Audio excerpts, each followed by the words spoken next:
حوهات ناب مريت كورد بزيك بلوي كل حساب تتعسره ودبي أي بحر أكسس ኢትዮጵያ ያስፈልጋል አሁን እንደው የትኛውን ህዝብ ነው በአሰብ የባህር በር ለሞቢላይዝ የምታደርገው አሰብን በጉልበት መቆጣጠራለን ምናምን የሚሉት አንዳቸው ሄዶ አይዋጉም ልጆቻቸው ነው እዚህ ተስፋለን ነኩናት ከትርፎይ አይትርፎን ተይልኸ ድልዋት ነኩናት አይኮን መሬትና ከነምልስ ድልዋት ሊሰራ ይችላል ያሁኑ በሰከነ ዲፕሎማሲ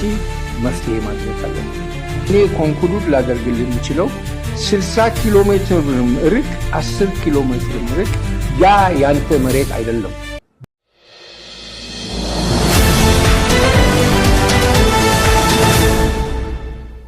دكتور أبي أحمد بتقرنيا كلام حتى ساكيد لو طبعا مش ساعات كتن فرقان كل كريو أتلو مثلغا مفالتي نسمعيو عزيز لو كمريتو أغمطيهم فلت حوهات ناب مريت كورد بزيك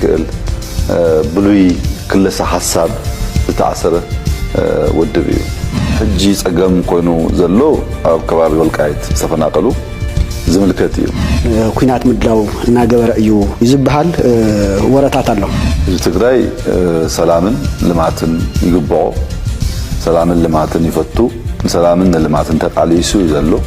በአንጻሩ ዳግም ግእን እንወትን አይግባውን ዝብል ጽኖነት ያለኒ ተጥሮ ፋይሊ ከም እብድ ከልቢ መንሰይ ትግራይ ምሳባራ ጸጥታ ትግራይ مس مهرات دياسبورا مس من لحظة تجري أبكبيد كرهنتاتي. قصة شعبية دلوا مرقتي انتهي يمثل. شعبية سلطان كهز كله درجة لي 300 فابريكاتات عبير ترانيرن لومي